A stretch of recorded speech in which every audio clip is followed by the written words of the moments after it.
నీతి నిజాయితీని కాపాడుకుందాం, అవినీతిపై పోరాడదాం అంటూ వరంగల్ జిల్లా కేంద్రంగా గత 15 సంవత్సరాలుగా అవినీతి వ్యతిరేక కార్యక్రమాలు నిర్వహిస్తున్న జ్వాల సంస్థ వినూత్న ర్యాలీ నిర్వహించారు. కాగా ఈ ర్యాలీ నగరవాసులను విశేషంగా ఆకట్టుకుంది. అంతర్జాతీయ అవినీతి వ్యతిరేక దినోత్సవం సందర్భంగా హనుమకొండ 1000 స్తంభాల గుడి ఆలయం నుండి అంబేద్కర్ విగ్రహం వరకు ఈ ర్యాలీ నిర్వహించారు. ఈ ర్యాలీలో ఎన్సీసీ విద్యార్థులు, జ్వాల సంస్థ కార్యకర్తలు పాల్గొన్నారు. అవినీతి అధికారులను పట్టించిన పౌరులకు ప్రభుత్వం సన్మానించి నగదు ప్రోత్సాహకాలు అందించాలని, ఎలాంటి అవినీతి ఆరోపణలు లేని ప్రభుత్వం అధికారులకు మాత్రమే పదోన్నతులు కల్పించాలని సుంకర ప్రశాంతి ప్రభుత్వాన్ని డిమాండ్ చేశారు. ప్రపంచ స్థాయిలో అవినీతిని అంతమొందించేందుకు 2003లో ఐక్యరాజ్య సమితి ప్రపంచంలో ఉన్న అన్ని దేశాలను కలిపి అవినీతిని అంతమొందించేందుకు డిసెంబర్ 9న ఈ అవినీతిని వ్యతిరేక దినోత్సవాన్ని జరుపుకోవాలని నిర్ణయించారు. కానీ ఏ దేశం కూడా ప్రపంచ స్థాయిలో చూస్తే అవినీతిని అంతమొందించేందుకు ఒక్క దేశం కూడా ముందుకు రావడం లేదు. అందులో భారతదేశం కూడా ఉంది.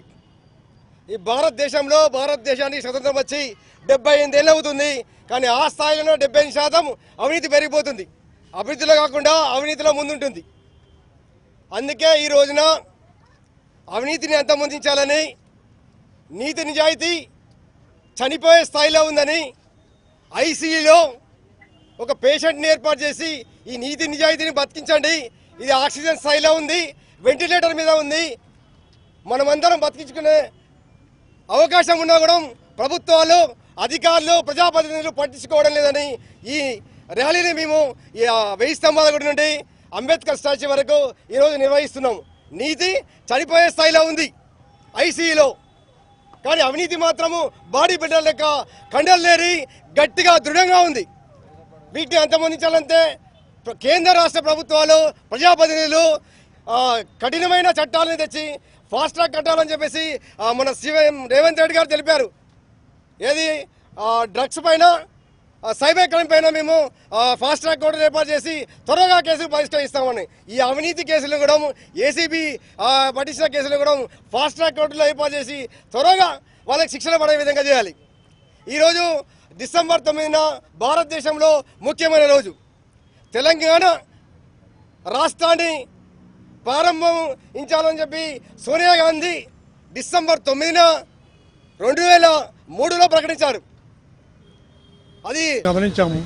మంత్రుల బృందం కొరియాకు వెళ్ళింది, ఇంకో బృందం మలేషియాకు వెళ్ళింది, ఇంకో బృందం సింగపూర్కు వెళ్ళింది.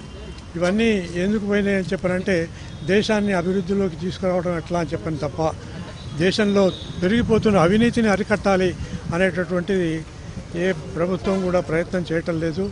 దానికి నిజంగా ప్రజలందరూ, సామాన్య ప్రజలందరూ కూడా ఎంతో బాధపడుతూ ప్రభుత్వాన్ని నిలదీస్తూ ఎక్కడికక్కడ ప్రశ్నించే స్థాయికి అవినీతిని నిర్మూలించాలని చెప్పని ప్రజలు కోరాలి.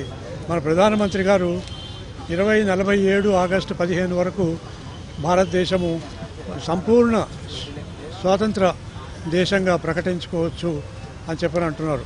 అంటే ఇంకా 22 ఏళ్ళు పాటు ఈ అవినీతితో ప్రజలు బాధపడాల్సిందే. అట్లా కాకుండా సురాజ్య స్థాపన కోసం అని చెప్పని ముఖ్యంగా యువతలో చైతన్యం రావాలి, ప్రశ్నించే స్థాయికి ఎదగాలి, చట్టాల పట్ల పరిజ్ఞానం పెంచుకోవాలి. ప్రభుత్వాలు కూడా చట్టాలు మార్చి అవినీతికి పాల్పడితే రెడ్ హ్యాండెడ్గా దొరికిన, లేకపోతే అక్రమ ఆస్తుల ఆర్జన పరులుగా దొరికినా కూడా 6 నెలల లోపల శిక్ష పడే విధంగా చట్టాలను తీసుకొని వస్తే అప్పుడు ప్రభుత్వ ఉద్యోగుల్లో కాస్త భయం ఉంటుంది. ఇప్పుడు ప్రభుత్వ ఉద్యోగుల్లో ఏమాత్రము భయం లేదు. ఎందుకంటే అవినీతికి పాల్పడ్డప్పుడు రెడ్ హ్యాండెడ్గా పట్టుకుంటే సస్పెండ్ చేసి 1/3 శాలరీ ఇస్తారు. అట్లా 1/3 శాలరీ దాదాపు 2 సంవత్సరాలు 5 సంవత్సరాల దాకా కూడా ఉంటుంది.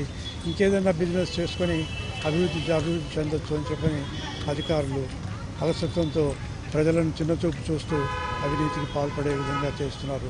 కాబట్టి ముఖ్యంగా యువత, కళాశాల విద్యార్థులు నేటి బాలలే రేపటి పౌరులు అన్న నినాదంతో ముందుకు పోయి చైతన్యవంతులై ప్రశ్నించే స్థాయికి ఎదిగితే ఒకప్పుడు ఇప్పుడు కాకపోతే ఇంకొక 10 ఏళ్లకు 20 ఏళ్లకు దేశం అభివృద్ధి చెందిన దేశంగా పరిడవిల్లుతుంది అని చెప్పని భావిస్తున్నాను.